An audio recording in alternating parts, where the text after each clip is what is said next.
Hello, everybody. I'm Shane. And I'm Ken. And welcome to GemTalk.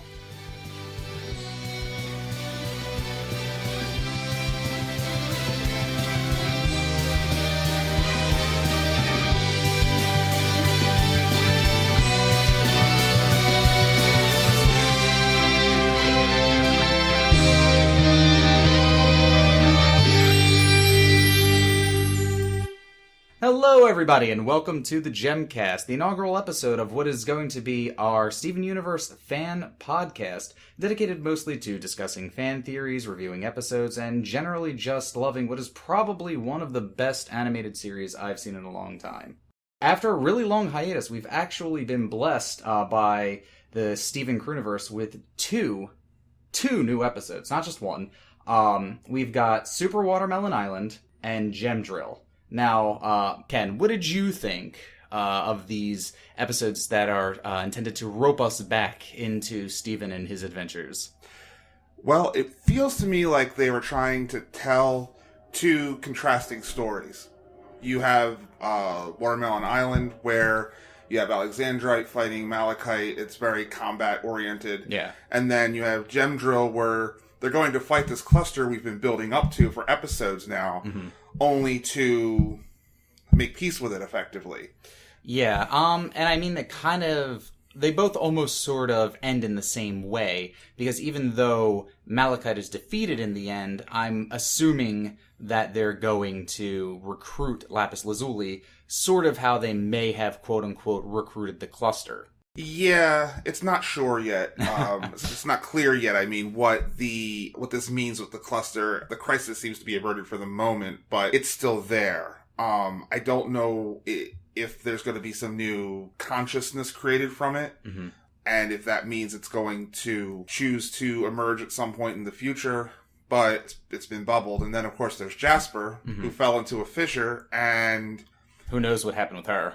Yeah, I mean, she might have ended up down at the cluster. Like, we might see an episode in the future where you just see Jasper falling and coming to consciousness and, like, landing on the Steven bubble. and who knows what's going to happen there. Yeah. The thing is that Jasper is pretty single-minded when it comes to her mission. Mm-hmm. And as far as Lapis is concerned, we know, because spoilers have come out, that we're going to see Lapis interacting with Peridot. So unfortunately, we knew that this separation, we knew Malachite was going to become defused. Yeah. We knew that was going to happen already. And so that wasn't really a huge surprise. We also got spoiled with most of the fight. Yeah, they did leak it slightly early, but there were scenes in the actual episode, like these steampunk-esque style gliders that the Watermelon Stevens had. Yeah, that was completely unexpected. The whole village of watermelons is just amazing, because I don't know how much time has passed since Watermelon Steven. Probably about a year. Yeah, but there's been enough time for that whole group of watermelons to just create a whole society, create watermelon animals, grow like watermelon babies. The watermelon chickens are absolutely adorable. Yeah. They're like little weeble wobble burbs. Yeah, and the dog is really cute, and they have a horse. The horse was pretty funny. The whole society, and I was a little confused when it first started, because there was just this Watermelon Steven that woke up and didn't seem to quite know who he was or where he was or anything like that. And I did kind of get the idea that Steven somehow become a Watermelon Steven. Well, I think the method of storytelling they're going for there, it's pretty common, where you, the viewer, are just as informed as the main character. So you're equally confused, and you sort of identify with, I guess you would call him like Watermelon Steven 1 or Alpha or whatever. And so when you're going through the episode, you can relate with him because he's obviously confused, you're confused, and then a giant four-eyed monster appears after you get a star painted on your stomach. Yeah. I think that's the fish out of water storytelling, which the entire series is based on, because we, the audience, only know as much as Steven knows himself. And the gems obviously know more about what's going on, but we get spoon-fed it over time, just like Steven does. And I think something else interesting in the beginning of Super Watermelon Island, which first of all I'm putting my money on, is a reference to the video game Super Adventure Island. Yeah. Because not only does that also take place on a tropical island, but fruit plays a heavy theme in that game. Definitely, yeah. The whole initial sequence with the Watermelon Stevens is another example of great storytelling with no dialogue. Yeah. It's all action and pantomime and things like that. They show this village. There's an elderly watermelon. How that happens, I don't know. There's some kind of a religion, which we actually went back and checked. It's the baby watermelon. Yeah, because when he first shows up, when Steven the Watermelon, as opposed to the Watermelon Stevens, shows up to the big statue, we're very intrigued by the very specific pose that it was in. And we weren't sure if it had any sort of intentional meaning at first. So we actually went back and flipped through Watermelon Steven to see if there was any allusions. And yes, it looks like just as the baby watermelon sacrifices himself to stop all of the other Watermelon Stevens, he makes a very similar sort of wide-armed all the other pose. gems, And he sacrifices himself to sort of show the other watermelons the way, and so he becomes sort of a messianic character. Yeah. The situation with the town gathering, there's a tremor, the town gathers, and they all point to what I thought was their mouth at first. Yeah, we were both confused about that until we realized that, they're probably doing that whole nose thing where the last person to touch their nose gets picked. Yeah. In which case, it's kind of like the story of the lottery. Yeah, I was just where whoever gets chosen gets sacrificed to Malachite. Yes. So, well, my question, I was actually wondering if they do that in every time Malachite appears and destroys it, and that pacifies her for a short while, or if they do this every so often in hopes that she'll show up, or if they even know what they're doing. That's really interesting because they're treating Malachite like some kind of angry god that you would see with a typical tribal type story. But Malachite herself wouldn't be dense enough to think that watermelon really was Steven even if they did paint a star on it and put a rose wreath around his head. Yeah, I guess. But I don't know. It seems like at that point, Malachite's psyche is probably so all over the place that any sort of illusion or memory... Remember how Jasper acted in Chilotede when, admittedly, she did see the real Steven, or at least a projection of him. Right, just immediate rage. Yeah, so potentially anything at all that even looks like Steven is ready to trigger. Yeah, as usual, it feels like there's a whole story there that we haven't seen, but it's very implied. These Watermelon Stevens, they feel the tremor, they know what they must do, which makes me think of scenarios like, did Malachite come and run rampage on the island at some point, killing a bunch of them because they looked like Steven? Maybe, possibly. Because we haven't seen Malachite since Chilotede, where it was inferred that the separate entities had finally become one entity. Yet in this episode, they're still fighting with each other. Now, maybe the appearance of the crystal gems caused that separation again in their psyche. Maybe. But, yeah. We also get to see more of Steven's, dream walking powers. Oh, yes. There's these, almost as if two powers that Steven has been developing over time have come to a head in these episodes. One is where he has the ability to step into other people's dreams or other people's minds. And I'm not entirely sure if that's the ability he's utilizing when he becomes a Watermelon Steven, a la Chilotede, when he just goes to sleep and wakes up somewhere else. Inside Malachite's psyche. Yeah. Or if it's just his ability to control plants, just the concept alone that he was able to grow Watermelon Stevens shows that he has some magical control over plants. Which we know he would have inherited from his mother, as Pearl indicates when they go to the Lacrimonial Shrine or whatever. Right, and also in, Lars and the Cool Kids? Yes, with the moss. The moss, yeah. So he obviously has some level of control over the plant matter, and can also invade people's minds, so... Yeah. So, Alexandrite. Yes. Let's speak for a moment about Alexandrite, who we haven't seen except for Fusion Cuisine, where we just saw her, and she was alluded to in Historical Friction, having... Well, I don't know if they're alluding to Alexandrite there, or if they're alluding to Alexandrite plus Rose, whatever. Right, that more complete fusion. Yeah, assuming, again, the theory that the temple is a reference to that 5-level fusion. Right, but we did finally get to see the fusion dance. Yes, actually getting to see Amethyst, Pearl, Garnet fuse together as opposed to just appearing as Alexandrite. Though, if we're gonna go reaching, Alexandrite does appear in Attack the Light. And they do sort of fusion dance in the summoning animation for that. But that's me being extremely picky. Yeah, but also in that game, Alexandrite doesn't do anything, shows up, has like a bit of a tantrum. She definitely punches the ground a lot. Right, and then like there's like a flash, and then all the enemies are just dead. Yeah. It's like much more like a summon a la Final Fantasy. Yeah, but in this episode, we actually get to see Alexandrite in action, which I was absolutely just overwhelmed with appreciation for the amount of detail that went into that. Let's ignore for a moment that the fight was kind of spoiled in that teaser they released, but the fact that she has the capability of using all of the fusion's weapons separately, and individual gems weapons. Yeah, and it seems like, I think that you pointed this out actually, when Alexandrite was using Opal's bow, it almost sounded more like Opal's voice was dominant. The mask face was using Opal's voice. Yeah. So that's an interesting touch. Yeah. The bestial face sounds more like Sugilite. Yeah. And I think in Fusion Cuisine as well, whenever Alexandrite talks, it's very much like Opal's voice.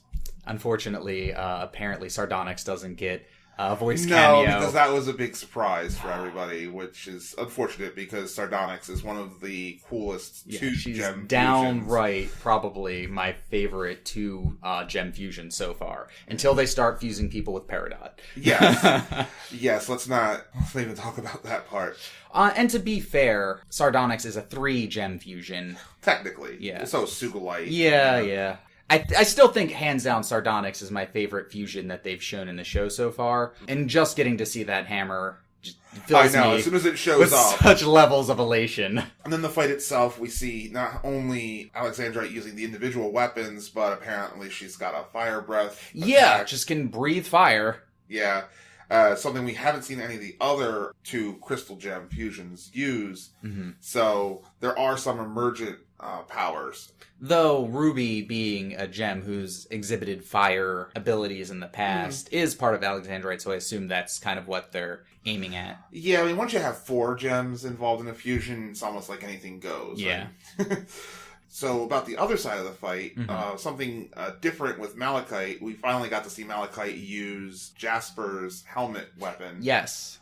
We got to see a lot of fighting from Malachite, because the only episode in which Malachite actually does anything worth of note is getting dragged into the ocean. Yeah, so you really don't get to see what her abilities are. And I'm somewhat disappointed to see that they didn't really have much fused abilities. It seems like they mostly retained individual weapons, a la Jasper's helmet, Lapis's wings, the hands out of the water. Control water, yeah. Yeah. And I think that might be a reference to the fact that their fusion is less stable. Yeah. So they don't really have, at least not an extensive list of fused abilities.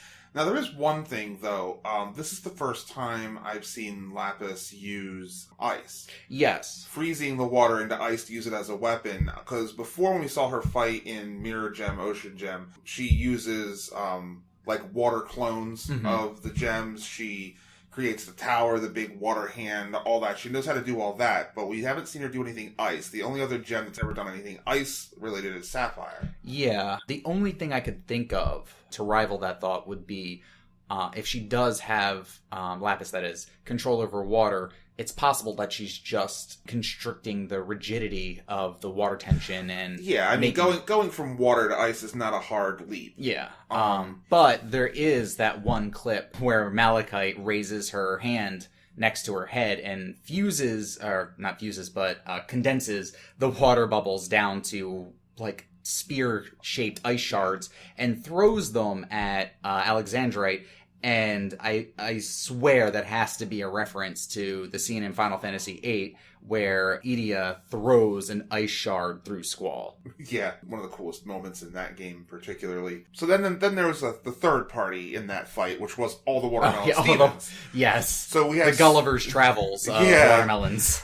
So we have Steven coming back as another Watermelon Steven, who he just possesses one at random. That's good. So, it's honestly, in hindsight, taking it out of the main character good guy perspective, that's a really creepy power. Yeah. Just having the ability to completely possess another sentient being. Yeah. I mean, if I were to stretch a little bit, in Watermelon Steven, they all become Stevens because he had eaten the watermelon, he spat the seeds everywhere, and he had the healing saliva, the healing spit, and by the combination of all that, they were created, and it could be argued that they are all somehow an extension of him. Yeah, I mean, but that's similar to, like, being related to somebody, having similar genetics as somebody. Yeah. But if my sister, for example, suddenly gained complete control over my body... you see where I'm going here. This is very creepy. Yes, it is somewhat creepy. I mean, I know they're watermelons, but, watching them harvest children is kind of creepy, too. Or burst into perfectly sliced watermelon pieces. And the guy, well, that's just comical. But when the guy comes with the wagon and he's delivering the watermelons, like, you would see somebody deliver watermelons in, like, an Old West situation or something like that. But no, he's actually playing the role of the stork. He's the stork of the Watermelon Society.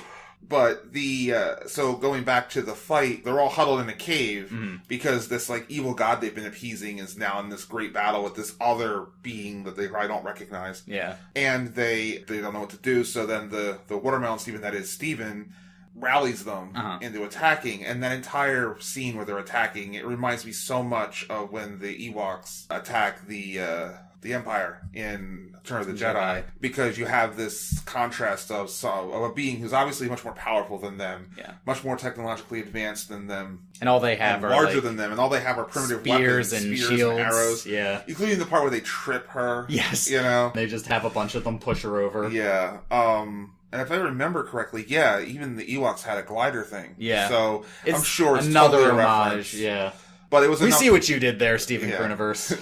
But there was enough of a distraction for Alexandrite to break out of the grip and eventually win. Yeah, and also the reference where when it looks like Alexandrite's about to lose, she's about to defuse, and specifically says "keep it together," which was a nice little nod to the episode "Keep It Together." So this gets me into thinking. Malachite said at one point that, I see that fusion's no longer a cheap trick, and you've shown me a whole new world of possibilities. Now that Malachite's been defused, I wonder if Jasper will be seeking fusion again. Like fusion drunk or something, because now she has a taste of that power. Yeah, now she's sort of like addicted to the concept of fusion. Which goes into something that I was thinking before, where if we go on this far-flung theory that Jasper is somehow going to find her way to the cluster, that she'll be able to fuse with it and maybe be able to control the cluster, a la how she was attempting to control Malachite. Right. So the fact that the only other villain left on Earth managed to get away is obviously ominous. Yeah, but they did the same trick with Peridot. Yeah. All of their villains just managed to escape in a sort of, like, Inspector Gadget style, where they just slip away and, like, they'll be back. But the one thing that I did think was interesting is you never see Jasper's face in that entire scene. Yeah, when we looked at the episode a second time, and we went practically scene by scene ever since they defused, and you never did see Jasper's face. Yeah, she's always either lying down or her face is in front of her hair. Or all that hair is covering her face. Even down to the point where she slips into in between the cracks in the island. Yeah, and at first I thought it was the same for Lapis, but when they were both falling after defusing, you saw Lapis's face. Yeah. And you had discussed that perhaps the gem may be cracked. Yeah, I think that they are intentionally hiding her face because her gem may have been cracked in the fight when they got shot or fell or what have you. And knowing the sort of debilitating effect it has on gems when they're cracked, this might lead Jasper to have some additional issues, which could make her more grotesque or frightening in some way to return as a larger, more vicious villain. Right, and we know that Lapis didn't have her gem cracked. We saw her back where her gem is the whole time they were unconscious. Mm-hmm. And in the, Barnmates or what have you, spoiler. Yeah, the spoiled episode. Yeah, where we see her. Though I do think that from the way she's acting in those clips, I think she's going to have some, like, emotional or mental trauma from being fused so long. Right, that was actually the next thing I wanted to talk about, because Lapis has been a great rogue character. Mm-hmm. She obviously isn't too happy with Homeworld, but she's not really happy with the gems either. Yeah. But she does trust Steven. There's also the thing where in Jailbreak, her method of dealing with the problem was to just go along to get along. Yeah. Which is the opposite of what Steven wanted to do, because she was saying, just let all this go, just let it happen, and if we don't cause a ruckus, maybe they'll be lenient with us, you know? And Steven wasn't having any of that, so... Well, yeah, but I think that falls on the concept that Homeworld seems to be structured in a very sort of monarchical society where if you step out of line, you probably don't have a choice, you just have to...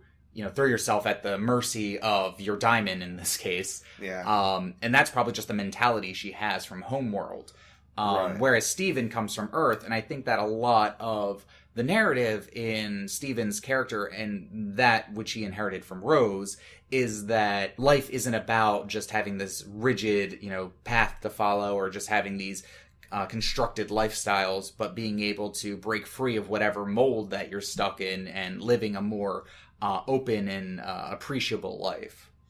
Right, because that's the main thing that Rose learned on Earth. Mm-hmm. If we're to extrapolate a little bit from what was shown in The Answer. Mm-hmm. At that point, it was just Rose and Pearl. Yeah. And they had pretty much acquired Garnet at that moment. Such a good episode. But they were already in rebellion with just the two of them. Mm-hmm.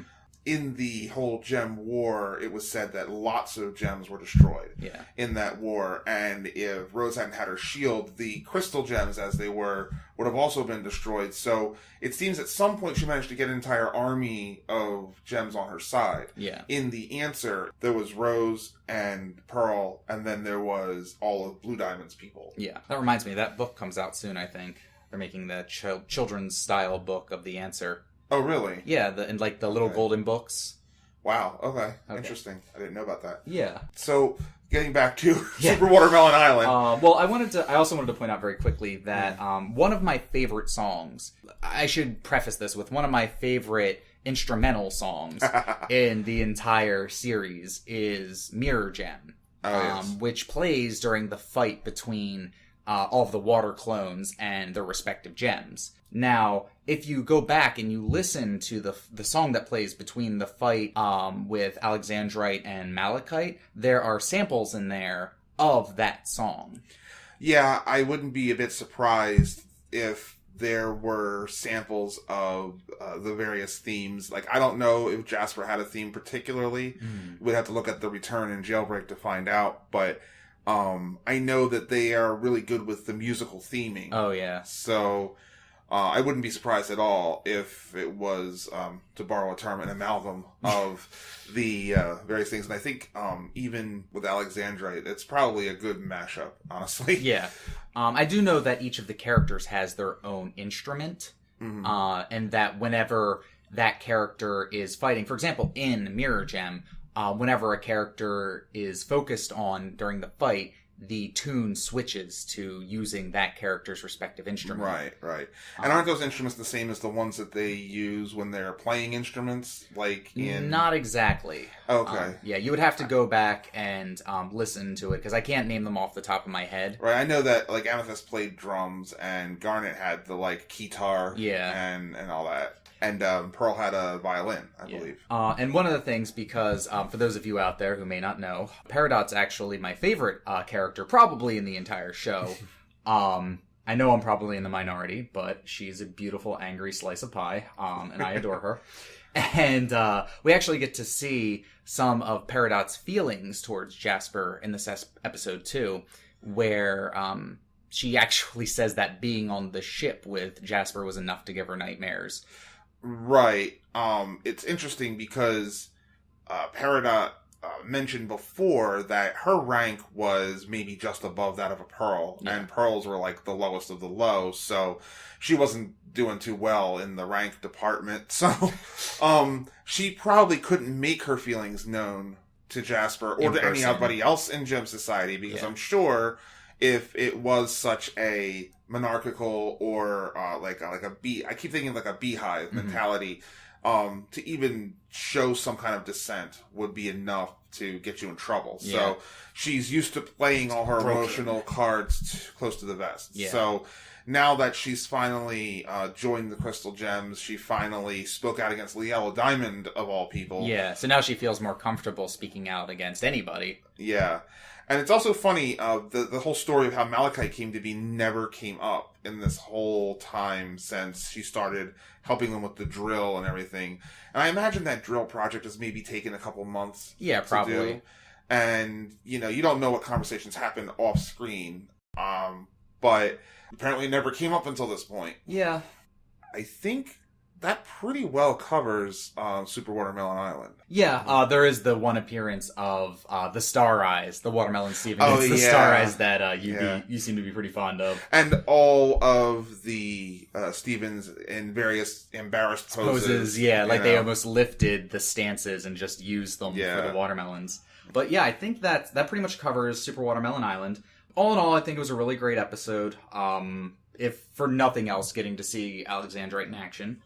You know, they could have easily chosen to insert more of a fluff type of episode in the beginning to kind of get you back into the swing of things. Mm-hmm. But we've been on this hiatus for so long, and they set up so much with the last Steven bomb. Yeah, they really needed to have something to catch people coming back in, because and I think that's the whole reason why they released the battle when they did, to kind of say to the fans, we haven't forgotten you guys. We're still here. We're still working on stuff, and you know, it's coming. Yeah. And I mean, I'm willing to be patient. I'm as eager as the next person to go scraping through, you know, all of the corners of the internet, to try to find more information. But so let's move on to Gem Drill.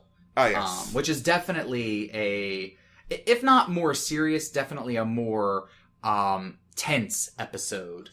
Whereas in Super Watermelon Island, you had this sort of feeling of intense desire to watch some battle go on, some sort of eager, like, confrontation.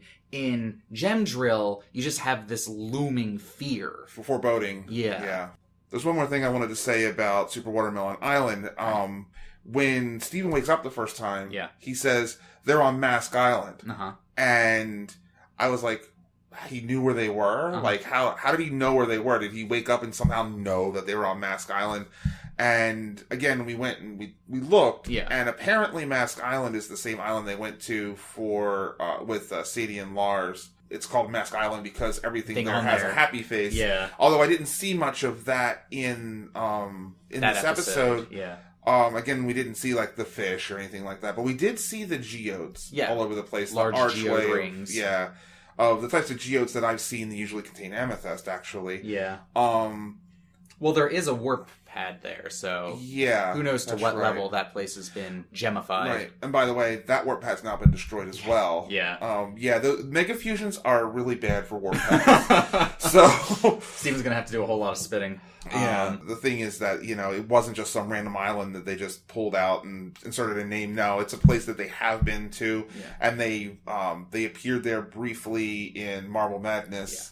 So very dense storytelling. If an area shows up, you know it's going to show up again, or at least be alluded to. Which is why I'm waiting to see what's happening with that geode that they duct taped. Now, see, what I'm going to make a real quick reference to the end of the second episode, but when the scene closes, I thought that it looked a lot like the geode.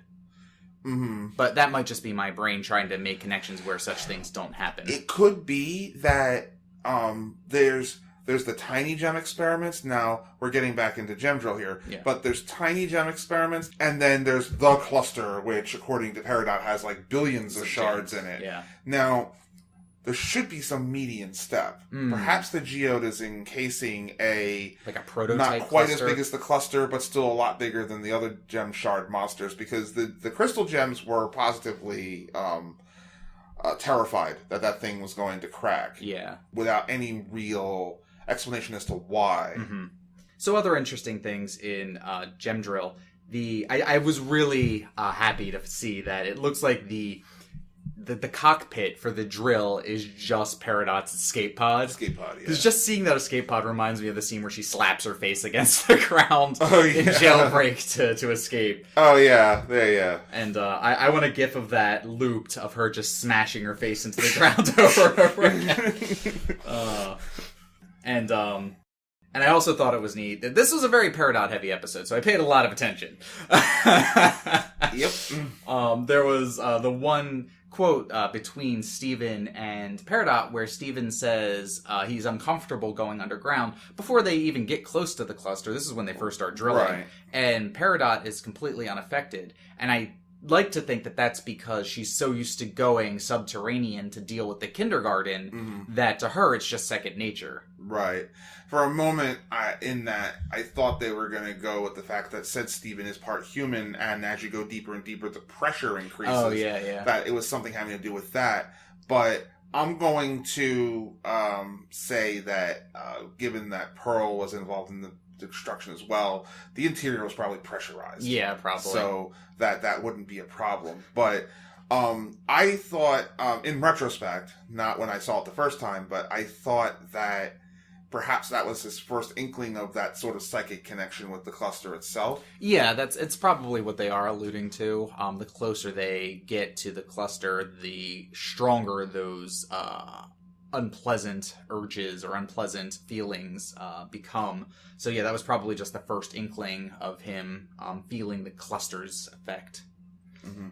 And also, getting to see Peridot be genuinely concerned about Steven was just...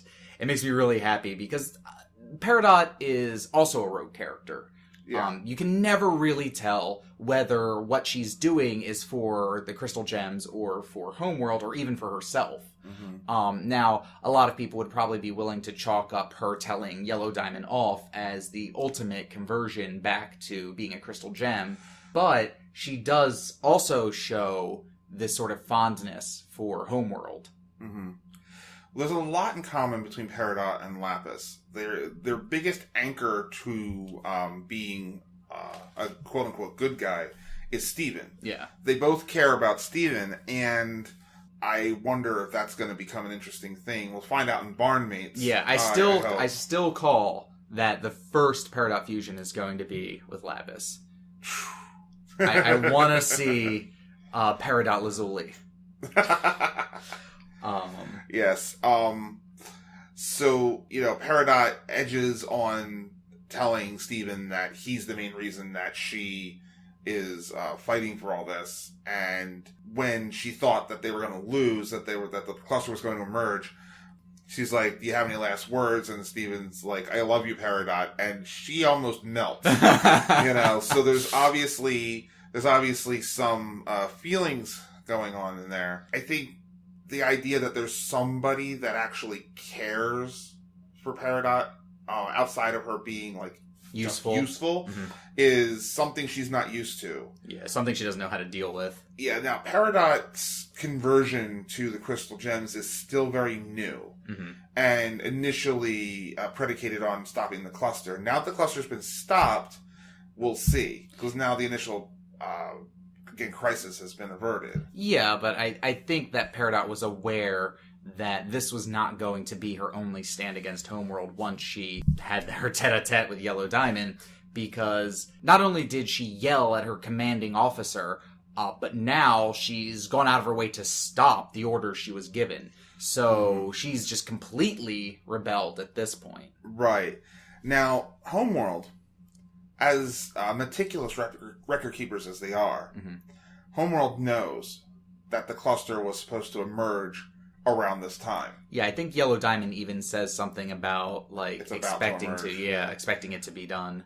So we're probably only going to have about a month or so before Homeworld's like, yeah, that didn't happen. We need to send the now other what's hand going ship. on? Yeah, right. Now send the other hand. Oh man, wouldn't it be weird if it was like another Peridot, Lapis, and Jasper? Oh, well, at least Peridot and Jasper, yeah. Yeah. Yeah, that'd be weird. I mean, we haven't seen multiple copies of the same gem except for rubies in the answer. Mm-hmm. Well, we saw multiple pearls. Well, yes, even though they were stylized differently and stuff. Mm-hmm. But to see two gems facing off against each other where one is a good guy and one is a bad guy, even though they look pretty much identical, it's going to be very weird. You get one of those scenes where they're like identical twins fighting each other, and they spin around so many times, and like the third party is like, shoot him! No, I have to shoot him! Yeah. He's the evil one! Yeah, that's totally a possible thing.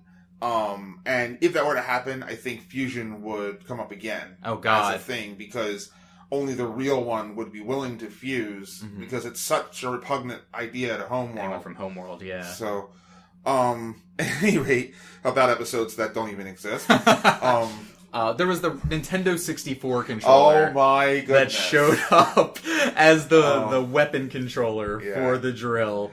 If I were to make another Star Wars reference, when the gun thing pops out the top of the thing, very much like the mounted guns on like the Millennium Falcon and stuff like that when they go to shoot the it's like a turret. Yeah. It's a turret gun, but I mean there's already one Star Wars reference. Why not throw another one in there? But no, I think my favorite thing is that there have been very vague allusions to Nintendo products by the Crewniverse before, like Steven having the GameCube in his room, and the Wind Waker, and I think it's Animal Crossing GameCube covers. But they're still very vague. This time, the Nintendo 64 controller, in all of its like three-pronged glory, shows up stage center on the TV screen. Yes, even though the face buttons were slightly different than the actual controller. Nobody can mistake that design. It's the only controller that looks like that in all of creation. And then, of course, this doesn't feel right. Well, use the D-pad. And we'd lost it. We just lost it. If this visual reference isn't enough, let me just put the words in the character's mouth for you. Yeah. He uses the D-pad anyway. So anyway, definitely a frightening episode. Yeah, very foreboding. Along the lines of like, what was it, Nightmare Hospital? Yeah, and kind of trippy in a way. Yeah. When Steven starts to be drawn into the cluster, but I want to say that there is this pattern that I've noticed ever since. I think, well, honestly, ever since Monster Buddies, where faced with an enemy, there's often a time when Steven will be like, let's not fight it, let's reason with it, let's make friends with it, like he does with the Cenobeetle. Yeah. The baby Cenobeetle, at least. And then later on in the return, when he tells Greg, like, maybe the Homeworld gems will find out it's not too bad being here, which is probably foreshadowing Peridot now. Yeah. And now we get to the cluster, and they're coming down to this thing, and this is like the gem weapon of mass destruction here. Yeah. And he's like, we shouldn't destroy it. And I'm sure Peridot and everybody watching at that moment was like, seriously, Steven? Well, I think, because they could be doing one of two things here. This could just be a case of Steven is just the purest representation of kindness and love and peace and happiness that exists, that they're just going to keep pushing him wanting to befriend things instead of fight them, even down to when it's this fused mass of multiple consciousnesses that just exists to destroy. No, even in the face of something so bent on destruction, he's still going to try to reason with it. Or they're building this up as for a reversal. So Steven is so willing to communicate instead of fight that somebody is eventually going to push him past that point, and he's going to do something out of character, and that's going to make the surprise so much stronger, because they're so used to him acting one way that when he finally acts out of character, it's almost appalling. I can almost see it play out in my mind some future episode where they're facing off against like a diamond, like Yellow Diamond or something. And he tries to reason with Yellow Diamond and she's just not gonna have it. Yeah.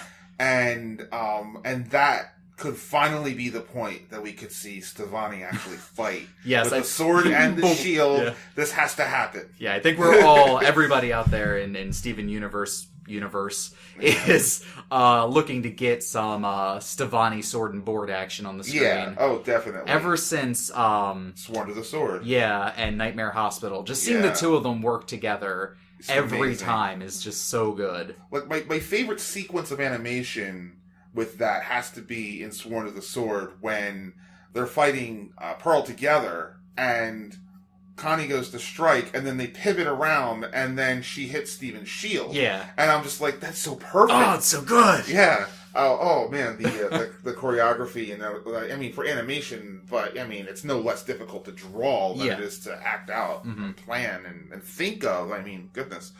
That's probably the case because, I mean, Steven's not beyond losing his temper. Yeah. He's not beyond getting angry, and he certainly has fought things. Yeah, he was fighting Peridot. Yeah. At one point. Yeah, so it's not like he's pacifist to the point of ridiculousness. But when facing something big and foreboding like the cluster, he gets an inkling that it might not want to form or that, you know, there's something more to it than that. Of course, that was foreshadowed a little bit by Peridot when she gives you this, the shards are trying to find other gems to make themselves whole. Yeah. Now, the shards have been something terrible, something ugly, something that just needs to be destroyed and either bubbled or just destroyed altogether. Yeah. They're very much, to me, they're like the gem versions of zombies. Yeah. And they're just evil, get rid of them. Yeah. And now here's Peridot giving you a sympathetic angle on them. That they're just shards that are just trying to complete themselves in some way. And I don't even think that she's intentionally giving it a sympathetic angle. I think that, if nothing, with her sort of just cut and dry nature, her very information first sort of mentality, that she is giving that as an explanation why you shouldn't feel for them. That they're just these mindless things looking for more of themselves. Right. But I can see how Steven interprets it in a sympathetic way. And that's good storytelling. Yes. Because a character says something and two different people get two different takes on it. It's very interesting. But I do believe that Steven is a very sympathetic character, a very empathetic character. And so he's like, they're just trying to find their way home effectively. Yeah. And so he doesn't want to destroy them. Well, that's not going to stop Peridot. And it's very interesting because Peridot says, he says, like, they don't know what they're doing. And so Peridot says that doesn't mean that they're not going to do it. Oh, yeah. I mean, Peridot, and one of the reasons why I like her, be it not always the best method of seeing things, is an extremely pragmatic character. Yeah. Practical to a fault. Yeah, and her sort of egalitarian perspective, it's going to destroy the world. It doesn't matter if it wants to or not, so we have to stop it. It's just in its nature to do so. Yeah. Which is, right in the nature versus nurture conflict. Yeah, oh yeah, which I think is, again, one of the major underlying themes of the show, that... Oh, yeah. Yeah, that Homeworld is a very nature, very things exist a certain way, and we keep them regimented that way. There's a certain order to the world. Yeah. And Earth is not. It's the complete opposite. And again, the primary reason why Rose was so attracted to it. Right. So Steven, again, does his dream-walking thing, although I don't know if it was actually intentional, but his gem starts, going off, and at that moment I thought, oh man, he's gonna bubble the whole thing. I did not know that's how it was going to end up. Yeah. But I was like, he's going to try to bubble the whole thing, or he's going to bubble the drill ship, or he's somehow going to manifest the shield, or obviously something was going to happen. I thought he was going to poof. Yeah, because he was in a lot of stress. Yeah, he was in so much, stress. I haven't seen him in so much stress while his gem was going off since the Cookie Cat episode. Oh, yeah. Yeah. Because when he was trying to force his gem to do something by eating as many of the Cookie Cats as possible, he had that same kind of pained look on his face. And, of course, he got sick later. But the thing is that he goes into this trance, all these kind of weird, spooky, like I said, ghost phantom mask type things, which I equate to almost like the minds or the souls, if you will, of all of the shards that are in there. And then he's just in this like other universe.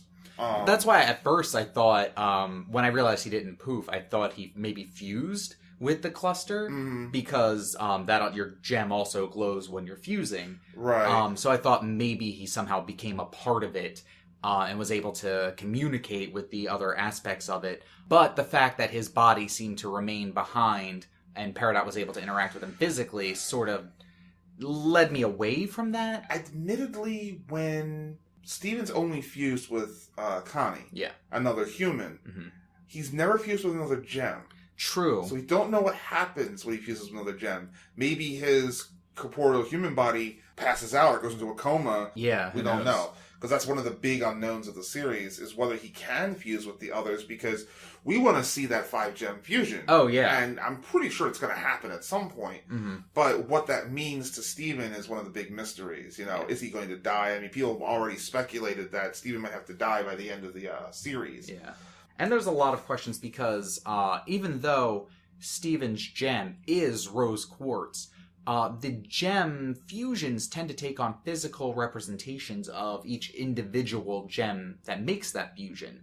So if all 5 of them, including Steven, fused, then would it still look the same as when Rose fused with them?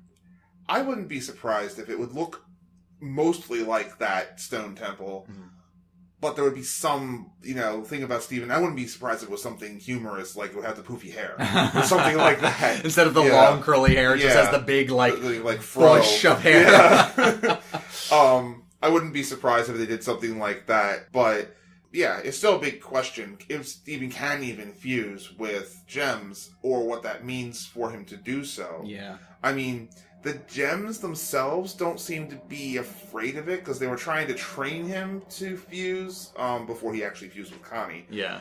They were trying to teach him to do the fusion dance and all that kind of stuff. So it's not like they were afraid, like, if he fuses with a gem, that might be terrible or anything like that. And it's obvious they don't actually know. Yeah. Because Steven is unique. He's part human, part gem. So they all know what's going to happen. Oh, man, back then we could have killed him or something, And that would have been the shortest series ever. Right.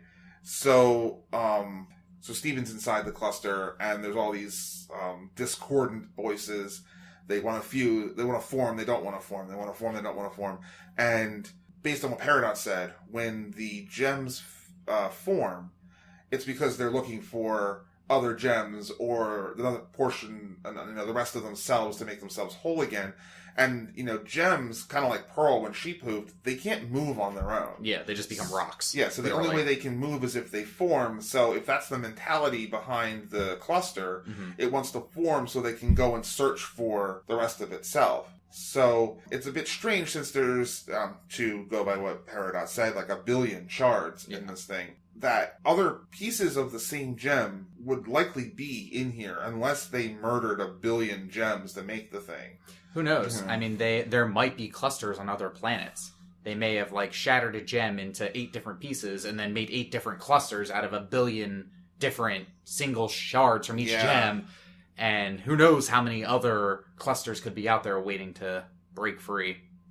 But it still feels like the Earth cluster is totally an experiment. It's a weapon that Yellow Diamond wants, and she doesn't care that whether the Earth dies for it or not. Now, of course, since gems are nigh immortal, it doesn't matter that it's taken 1,000 years or whatever to get this cluster thing to actually finish.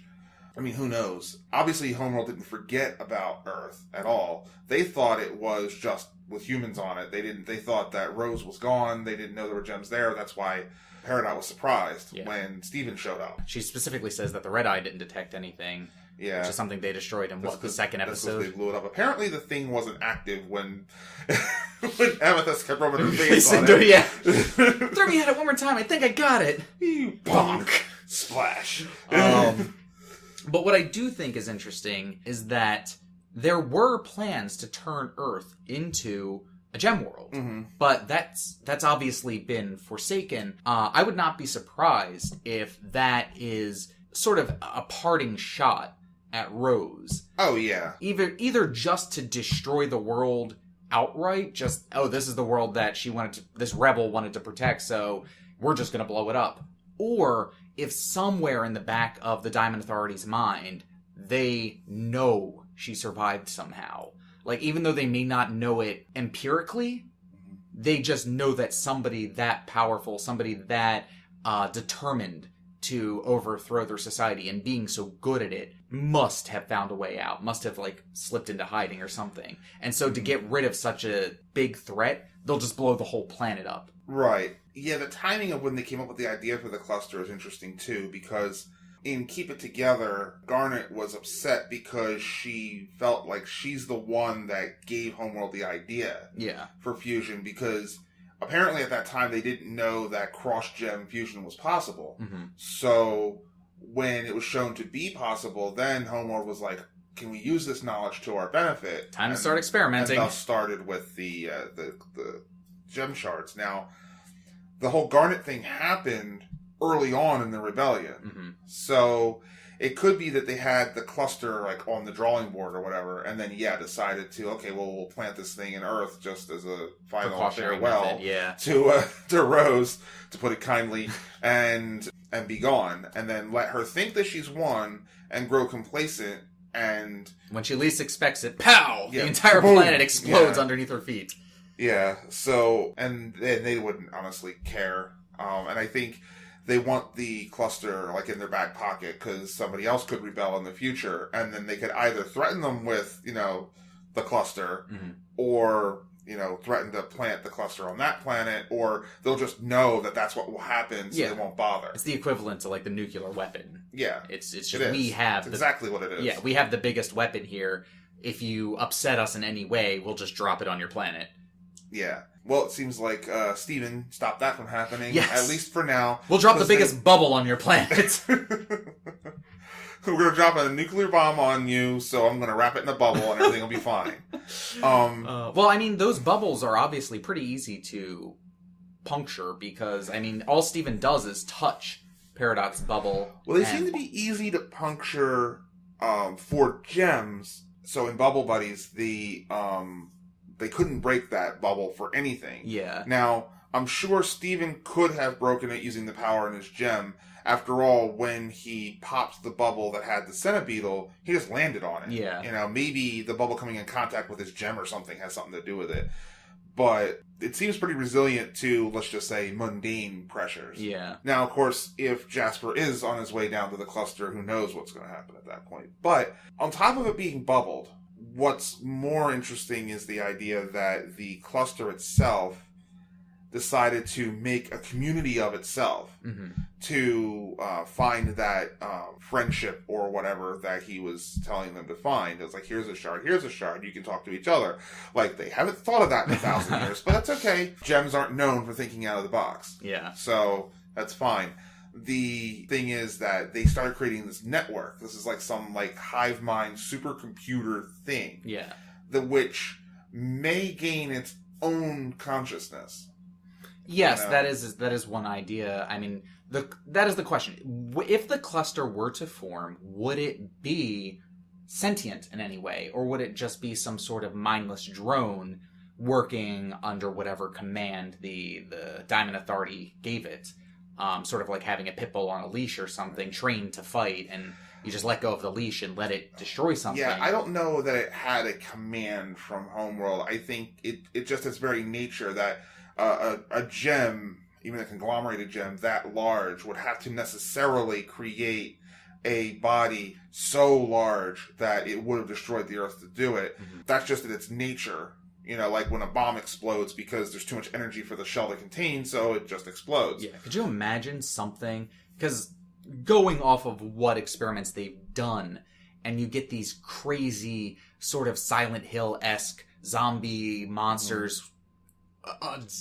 Just imagining what one made out of millions and billions of gem shards would look like floating out in the middle of space. Well, if anything, the idea kind of reminds me of an enemy that shows up in a lot of the Castlevania games called Legion. Oh, which is just a conglomerated orb of, like, zombies. You know? Yeah. And there's just heads and arms and legs just sticking out everywhere. And it's nightmare fuel. That's some Dark Souls level horror right there. And yeah, it's pretty disturbing. And but I imagine that, like, in Keep It Together, I can imagine 2 Garnet was just as disturbing. I'm just happy that we finally got to see the cluster. Yeah. After so much build-up, after so many mentions of it, after it being just a name, I'm glad that we actually got to see it. And I'll admit, it was nothing like what I thought it was going to be. No. I was expecting some, like, crazy, jagged, like, cavernous, I don't know, mess. But it was actually really pretty. Yeah, it's just it was just like a shard city. It almost looked like a city. Yeah. You know, it seemed to already have a sheen over it because when the drill finally got into what's supposed to be the core of the planet, by the way, science.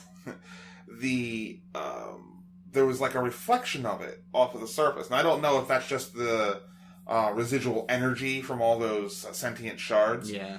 Or actually was submerged in some kind of a liquid, because that's what it looked like. There was like a bit of a rippling effect. Possibly. I mean, it's also could just be, you know, magic juice or whatever. Well, yeah. Whatever plot element you want to make this look pretty.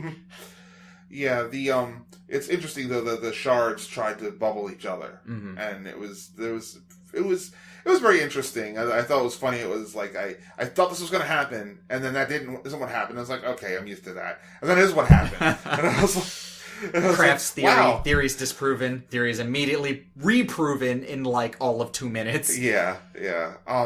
I just have to say that I can't.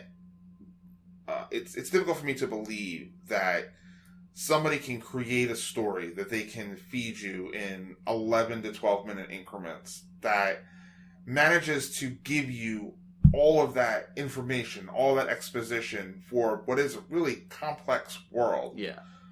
And they make it work.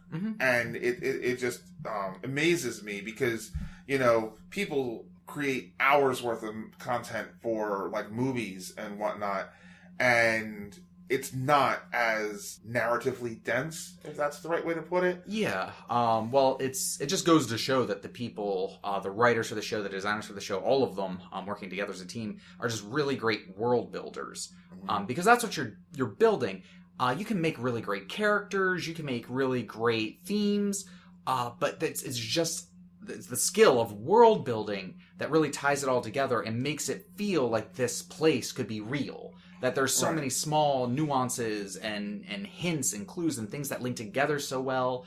Like we said before about going back to Mask Island and how it's a place that we've been to before. Right. It's not like they just created some unnamed island out in the middle of nowhere. Right, and as we talk about this episode, we're constantly referring back to old episodes. Here's the thing, we haven't seen this since this episode, and this episode, some of them are really old. Yeah. I mean, Bubble Buddies is really old. I think Watermelon Steven was like the 30th episode or something like that, or 27th. Yeah. We were looking it up and earlier. And it's interesting because they obviously did the world building first, and then they created their pilots and everything, because you can see some shows where it's obvious that early on they weren't sure if this was going to be a thing, so they kind of put like what are called bottle episodes. They're episode in a bottle. Nothing matters for the overall arc. It's just we're just gonna have some fun and we're gonna move on. And they do this a lot in various series, but not this one.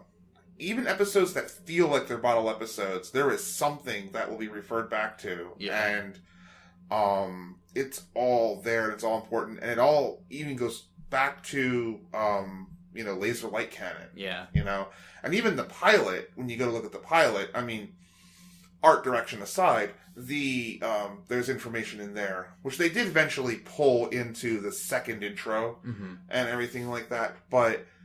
Yeah, and the characters are good. The characters are different. I kind of miss the people in BBC. Yeah, you give this fondness for the humans of the world in that Rose-like way, I suppose. Because even the human characters were still interesting. They still felt real.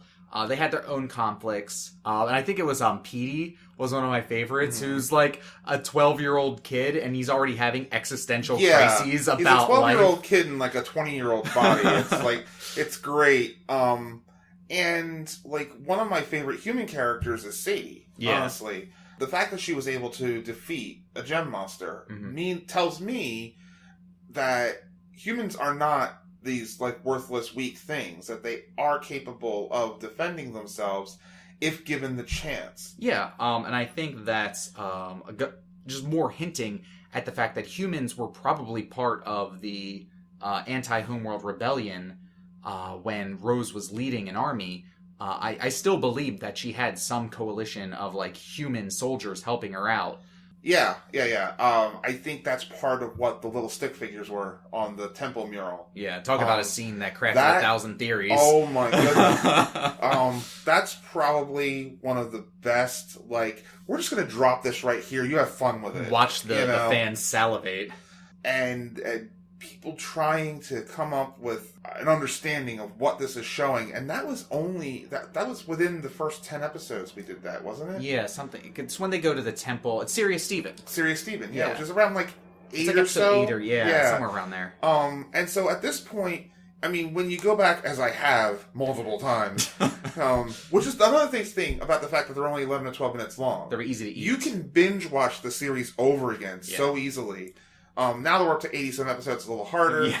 But yeah, going back and watching the episodes again, it's one of those things. It's the reason why certain like books you can read over and over again and constantly pick out new pieces of information. Yeah.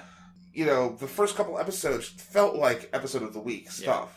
Because, okay, we're going to go and we're going to fight this monster, and we're going to go and we're going to fight this monster. And then eventually you're like, wait a minute, all of this it wasn't just throwaway content. It was really there for a reason. Yep, it's just, like I said, really amazing world building. Yeah. So that's probably about it for tonight. Looks like we've run out of time, but just want to say thank you all so much for stopping by and checking out the inaugural episode of the GemCast. It is our goal to do this at least once a week to respond to the new episodes as they come out. And if there is another hiatus, God forbid, we can go back and do retrospective reviews on older episodes.